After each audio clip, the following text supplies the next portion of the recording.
Welcome to the list of top 10 things that are cool to have. Number 10. Green screen. Okay.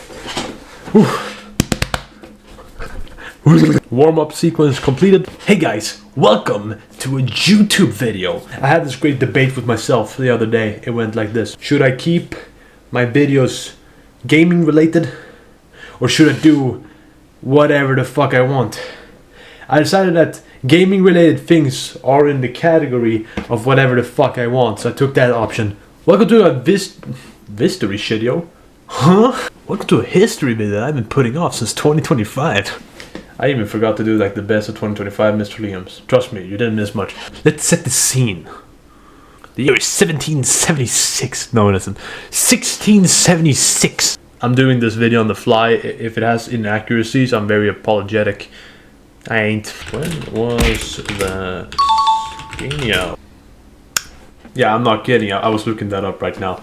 The year is 1675. Let's see here where it says. The Scanian War was a war between 1675.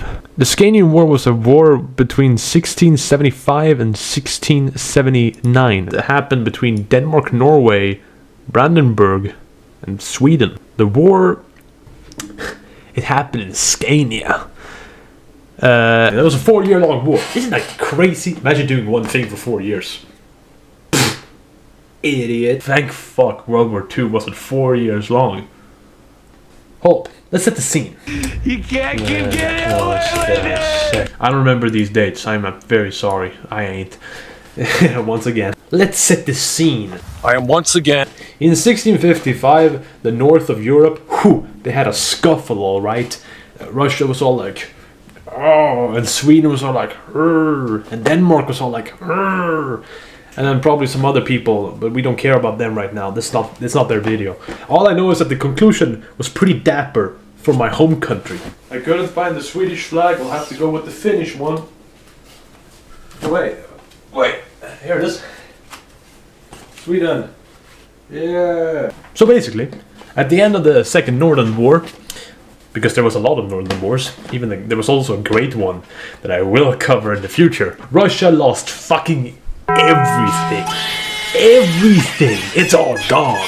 The lands of Ingria, Karelia, Estonia, and Livonia. It's mine now. That's what Sweden did to Russia. And to Denmark, Norway, Sweden took Jämtland and Scania. At some point, like a year before this war happened, Sweden also steals a lot of German lands. I mean, at some point, Swedish Pomerania was real. I have to put this in for the sake of the hee-hee-ha-ha. When on the Wikipedia page for conflicts of the Northern Wars, like all the Northern Wars, there's like the Russo-Swedish War, 1554 to 1557, was the first Northern War, according to Arvo Viljandi, right? Then there's the Livonian War, 1558 to 1583, called the First Northern War, according to Klaus Czernak. With me so far. The Northern 7 Years' War is the 7 Years' War, but in the north. 1563 to 1570, the First Northern War, according to some Polish historians. Absolute cinema. No, but it doesn't stop there. Oh, no, it doesn't stop there. The Russo-Polish War, 1654 to 1667, also known as the Third Years' War.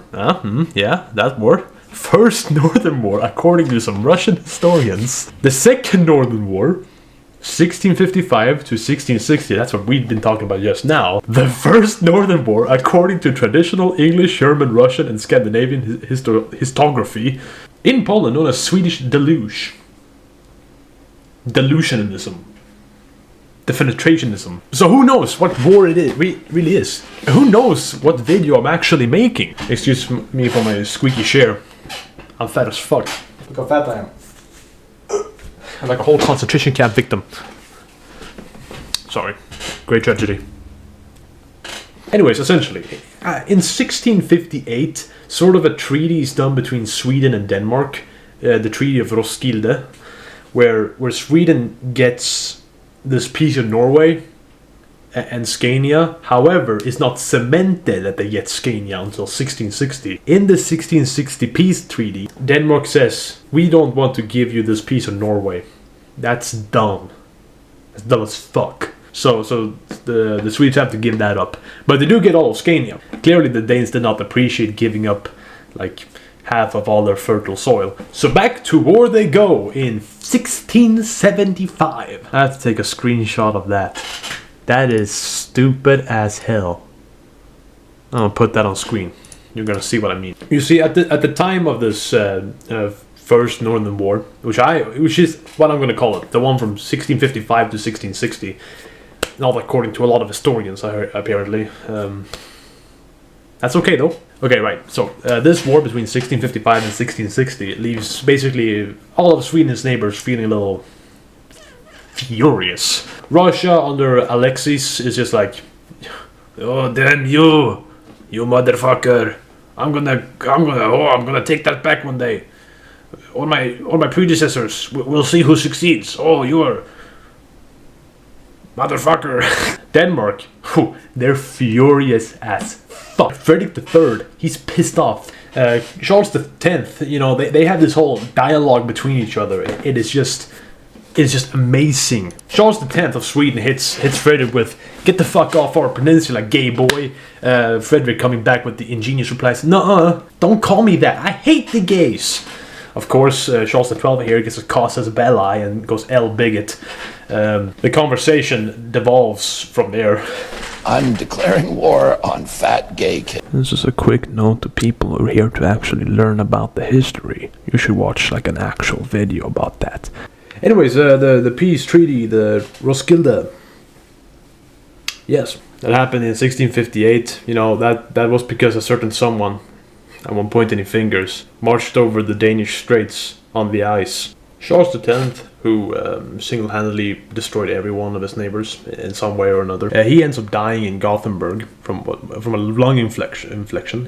He basically called all the cities of Sweden, because that's how feudal it was, to a Riksdag, you know, Reichstag in Germany. Yeah, it's like that. But Sweden also does that. Yeah.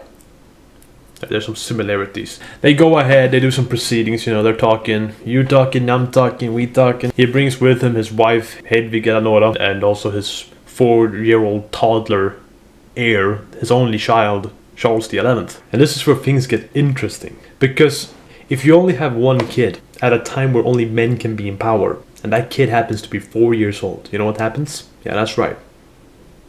We have a 4-year-old boy king. Here's something strange for you to know. His official time as ruler of Sweden, Charles XI that is 13th of February 1660 to the 5th of April 1697. That's 37 years and 51 days, by the way, if you want to know that. His father ruled for 37 years and 97 days, so old Pop got him defeated in battle when it came to time of ruling. However, he's not coronated as king until the 28th of September 1675. So he's officially the ruler, however not king, for 15 years. This guy has an epic ass monogram. Anyways, Charles XI is now king.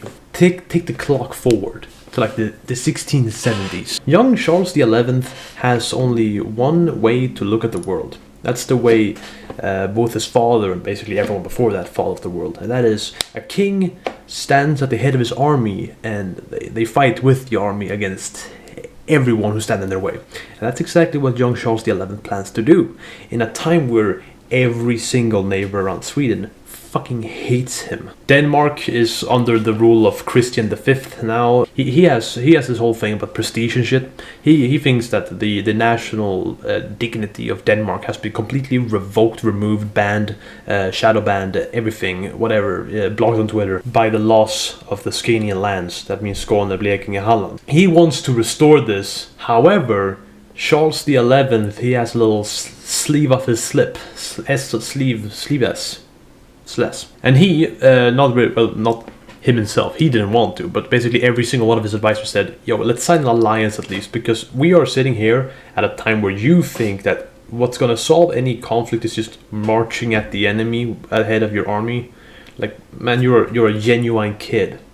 Like, you're a baby. So they have a little alliance, Sweden and the current dominating power in Europe, France. Yeah, that's right. They strike a deal. Essentially, France will send hundreds of thousands of riksdaler to Sweden for Sweden to prop up a navy and supply its modernizing army, because it is the beginning of the early modern era. And in return, Sweden gives its support to France in case of France being at war. I mean, Sweden has to jump in on that. It just so happens that not too long after this deal is cemented, a little conflict begins as France goes to war with the Dutch. And it doesn't take very long for Denmark, Brandenburg, and the entirety of the HRE to get involved on the side of the Dutch against the French. For perspective, France is now fighting basically all of Central Europe. So they go to Charles XI, who's still a dumbass, and he goes, "Yo, we signed a treaty. I've been giving you all this money. You better pay it back now. You better go fight the war for us." Charles XI is like, "Okay, I guess." And a small force engages with the Brandenburgians at that one little town in Germany, and they get absolutely obliterated. The Danes come in and they swoop in and they take Bremen from Sweden. That's a little piece of Swedish Pomerania that remains. That one city is taken as well. Now Denmark with Christian V. It's now the next year. It's now 1675. Yeah, that's right. We're finally there. And he goes, "Well, the only thing that stops me now from attacking Sweden in full force and maybe taking back all that land that we lost in like 15 years ago is the Swedish Navy. What to do? You see, Sweden doesn't have a shortage of timber. I mean, for fuck's sake. Sweden does not have the money to build and maintain and exercise a navy of relative size, mainly due to its being closed off from the world economy based on the sea. I mean, look at the Swedish Empire itself. I mean, it's practically begging for shipping to be like a very vital part in its defense and trade. However, it does not have real good access to the world's ocean because of its location. But as mentioned earlier, recently France has been giving them a bunch of money, so they've been able to build a sizable fleet. There's like 57 ships over here in the south, in the waters. And the Danish, along with the Brandenburgians, gather together to Rome, 43 ships, and they attack. Sweden proceeds to get Pearl Harbor, sinking of the Bismarck, the demolition of the transport ship in Canada, the wreck of the Edmund Fitzgerald, basically everything. Every naval disaster you've ever thought of happens to Sweden, and they lose 1,400 men. It's all gone. It's all gone. The whole navy, everything. So now Mr. Christian V goes... He goes over the water at Helsingborg and then walks down to Landskrona and also goes ahead and takes Malmö and later on marches across Scania and takes Kristianstad, alternatively pronounced Kristianstad if you're a local, which I am. Taking all the 4 cities that matter in all of the land. In the north, by the border of Norway, 4,000 Norwegian troops cross into Sweden on their way southwards through Bohuslän towards Gothenburg. Luckily for Sweden, there's 2,000 brave souls at Munkedal who are ready to stop the Norwegian advance south. Which they do to relative success. It is at this point that the setup to the fighting in Lund begins, as Charles XI begins to prep an army to go down and contest Christian V's advance. But Christian V, he doesn't give a fuck. He's getting a little cocky even. I mean, he has all the cities, and he has the support of the people. Because, I mean, just 15 years ago, this land used to be Denmark. Of course, he's gonna have the support of the people living there. Speaking of the locals, ever heard of a Snappana? The Snappana were a bunch of rebels. Basically like, we love Denmark, for fan. And then they take up a rifle and they shoot Swedes. That's basically what they did. Some of them are like organized militia forces, as in they fight like an army, you know, they do like ambush tactics, guerrilla tactics, like effective units, like military units. Other groups of these Snappana are more like Derlewanger, just going around torching towns and killing people and stealing from people, doing basically acts of terrorism. Around this time, a fellow named Jacob Duncan begins his march with 3,000 to 4,000 men or something like that towards Halmstad. He's then going to take Halmstad, that city, and then he's going to march north and attack Gothenburg from the south. I mean, the Norwegians are already there, so if he shows up, those 2,000 brave souls stationed out of Munkedal, who is now not in Munkedal anymore, I mean, they've been pushed south a little bit. They can just be enveloped and destroyed by this combined force of 8,000 men. So Charles XI shows up with 6,000 men, and he marches straight into Halmstad, and he fights Jacob, and he wins. This victory, along with the fact that everyone in the local area is being harassed and murdered by the Snappana, means that the local Swedes are like, the king did that? The king kid? The kingeth kid, he did that? They all immediately flock to his side and take to arms. I don't know why I keep calling this guy a kid. At this point, he's like 20. Think about this. Charles XI engages Jacob Duncan, who has 3,000 to 4,000 men, with his 6,000 men, fights a whole battle. Then he proceeds to have his force doubled in number to become a force of 12,000 men, just by a bunch of locals being so invigorated by his great victory, furious at the terrorism, the Waffen-SS shenanigans. Charles XI, now with the power of 12,000 men, begins his march to the south. Around this time, Mr. Christian V, he tried to go up to like engage and such, but he saw the defeat and went like, you know what, I'm gonna go back down and I'm gonna entrench myself somewhere around Lund. I'm gonna get him there. I'm gonna lure Charles XI as far into like basically what is our land now, because I mean, like, we have the solid support of the locals. We can get him here. If we lure him into Lund and we get him there, I mean, all the Snapphanar, they can surround him, we can get him. It's done. Easy prey. Charles XI, being the dumbass he is, falls for this trap and walks with Christian V towards Lund. However, if I was making this video with a bunch of Swedish flags on the thumbnail, you know that Christian V is not going to get what he wants here. Without further ado, let's get into the battle that became known as the deadliest one in Scandinavian history, and on Scandinavian soil, where the most Scandinavians killed. Scandinavia, the penis. And the great tales of how Sweden won a battle it really fucking shouldn't have. And it's super ridiculous. Let's get in here to super mega epic explaining of the battle. Yeah, that's right, that's the type of video this is. As you can see here, over here you got the Swedish camp, over there you got the Danish camp, and down here you have Lund. Roughly the accurate size of what it was at the time. It's gotten a little bigger since. At 4 AM on December 4th, 1676, what remains of Charles XI's men, who, like, he lost 4,000 of them marching from Halmstad. So he goes to Halmstad with 6,000 men. He loses like 200, gets a bunch of support from the locals, grows his force from 5,800 to 12,000, then proceeds to lose 4,000 just marching south in winter.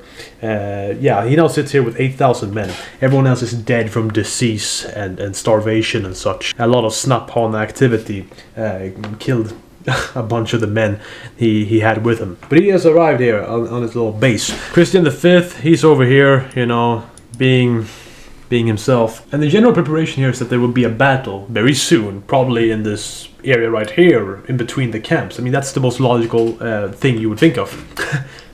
Nuh-uh. Charles XI, he's a clever fucker. He plans to go over the Schävlinge, down south, around Lund, and then hit the Danish from the back. He sets off with his forces, which consist of like 6,000 infantry to 2,000 cavalry, roughly. He crosses the Schävlinge, which he can do without a problem because there's ice there and it's frozen, and he can cross over, which his personal commandos confirmed to him, by the way. Yeah, that's right. Charles XI had commandos. They even put the cloths and fabrics on the hooves of the horses as to not draw any attention to the Danes, which is insane maskirovka. He travels along the countryside here, you know, it's all Gucci and shit, but boom, the Danes, they spot him. They spot him a walking, and Christian V rallies his whole army to come out, so they also begin to walk over. Charles XI begins to line up most of his troops along roughly about that line. The Danes line themselves up just across, and these forces begin to engage with each other. Now I've split these two armies into 3 segments, with the left side here, the center here, and the right side here, from the perspective of the Swedish combatants. Charles XI, he's down here with his cavalry. So is Christian V with his cavalry right here. That means that the two kings are going head to head. What happens here is that Christian V and his forces, well, they start eating shit. Only here, though. At the same time as this battle is happening, the Danish artillery is moving its way out of camp towards the battlefield. The Swedes also have artillery. They're located right here, roughly. They only have a few cannons. The Danes are going in with a significantly larger amount of cannons. They have way more. They have way more firepower. The battle between the two monarchs, it goes south for the Danes pretty quickly. You see, there's a difference in doctrine between how the cavalry of the Swedes and the cavalry of the Danes work.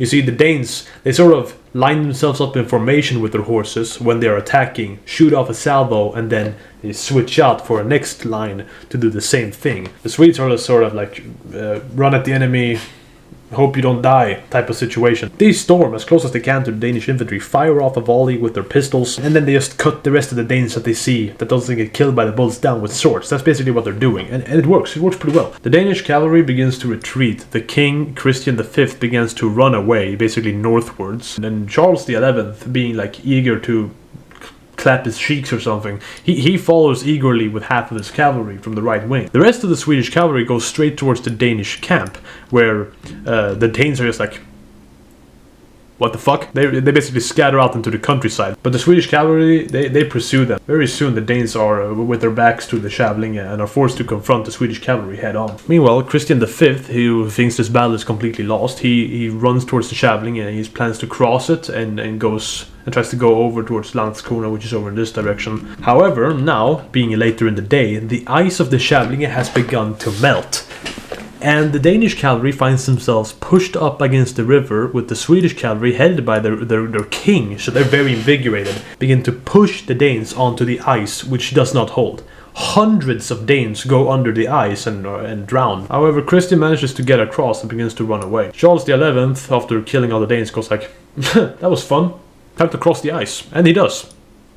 Then nothing happens, because ice is on the side of the Swedes in this battle. Charles XI then proceeds to fucking run after Christian V. Apparently, none of them are the wiser that there's still a battle going down here in the south. And right now, it's not going good for the Swedes whatsoever. See if you can follow me here. Here's the Swedish center, here's the Swedish left, here's the Danish left, here's the Danish center, here's the Danish artillery, here's the Swedish artillery. Cool with me so far? So the Swedish center, they're fucked. They've been cluster fucked by the Danes. They've been pushing at them all day long. The Danes even swoop in and just straight up steal the Swedish cannons away from them and starts using them against them. This part of the battle has such an absurd amount of stupidity happening. The Swedes are being pushed away, so they get pushed away by the Danish center, and then they just sort of have a little group huddle, and then they counterattack immediately into the Danish center and smash into them, causing terrible casualties on the Danes. At this point in the battle, a random Swedish soldier named Erik Dahlberg, he goes, man, we need the king back here, or else we're not gonna win this one. So he rides off from the battle through the fog of war towards the north to try to inform to Charles XI that, hey, we need you down here, man. In the middle of this, allegedly, according to the great myths, a Swedish officer named Bernard von Leiven duels a Danish captain in the middle of this battlefield, in the middle of that counterattack. But there's basically just an opening where they're doing a duel in the middle. I don't know if this duel has pistols or swords or whatever, but it went on for a bit. And von Leiben, yeah, he won. Oh yeah, by the way, these soldiers from the Danish camp who got driven into the water, yeah, they were also driven into the ice, and yes, they all died because the ice broke. I forgot to mention that part. Yes, a lot of Danes died in this battle because of ice. In the middle of this battle, there's some reorganization. This is just a quick moment in this battle where both sides go. So they briefly gather up themselves, reorganize, and then engage each other once more. At this part of the battle, the Swedes have just, compacted all of their forces. They are thoroughly beat. They're exhausted and they can't do much. At this point in the battle, the Swedish lines consolidate themselves into a thick block after reorganizing, and the Danes begin their final attack to just wipe out the Swedish force. But then, suddenly, from the north, the sound of charging hooves, the deafening war cries of a Swedish cavalry attack of 1,000 horsemen storms straight towards the Danes. That's right. Erik Dahlberg was successful and managed to locate the king. The fight now looks more like this being the Danish left being obliterated by attacking Swedes from the north, and these guys are just like, oh shit, the king's back, and they start fighting as well. They're reinvigorated. In the middle of this part of the battle, the Danish artillery, well, they're all plinking their shells over towards the main Swedish lines over here, who are exhausted over a whole days of fighting, as I mentioned, and also a whole night before without sleep. The Danish cannons are just not shooting at all towards this northern attack, which means that the Swedish cavalry force just gets to take advantage of its superior tactics and starts crushing the Danish left flank. As the Danish left flank begins to break apart, Charles XI rides between the Danish forces and across the battle space where cannonballs and bullets are being exchanged. He rides there with only 5 companions, including Erik Dahlberg, the soldier who went to inform him, along the battlefield with all of his soldiers, seeing the monarch just riding through there. The euphoria, the motivation strikes them hard. The king yelling, "Brothers, show yourselves now as honest men, and I assure you that the good God will give us the victory." God damn! Of course, this makes the whole Swedish line just charge at the Danes, and within half an hour, the Danish forces are just obliterated and began to flee, and they escaped the battlefield. What remained of the Danish forces, and also some Dutch that I forgot to mention, they were also involved, they retreat back towards their camp. However, their camp is completely destroyed, and as the Swedish forces are just enveloping them, some Danes are here, some Danes are here, some other Danes have run all the way over here towards the Kävlinge. The leading commander of the Swedish forces just say, "Okay, that's about it. They're beat. I order an end to the violence." And that is the conclusion of the Battle of Lund. The battle began somewhere after 4 a.m. when the Swedes began to march out of their camp, and ended around 5 or 6 p.m. in the evening. In total, the Swedish force numbered 8,000 men, the Danish force numbered 13,000 men. The Swedes had 2,000 foot soldiers and 6,000 cavalry, which means that what I said earlier about 2,000 cavalry, that was false. It was actually the reverse. The Danes had 6,300 foot soldiers and 6,000 cavalry, with 56 cannons. The Swedes only having 12 cannons. Editing Liam here, I could not be bothered to watch the footage of me going through all the statistics of the losses in the battle. Read it here. The Battle of Lund has remained the deadliest battle ever fought on Scandinavian soil, and that is about it. That is the end of this stupid amalgamation of clips that I've made. We're done. If you enjoyed this video and you want to see more of whatever the hell I post, you could go join my Discord server. I do announcements there when I'm doing, whatever. I have a Minecraft server. If you want to join that and you have a computer that can handle the 1 million mods we have, you can apply to join that through the Discord server. The link is in the description. Other than that, I would like to thank you guys for watching the video. There's probably not a single person at the tail end here, but thank you anyways. See you next time. Good ship and true was a bone to be chewed when the gales of Northern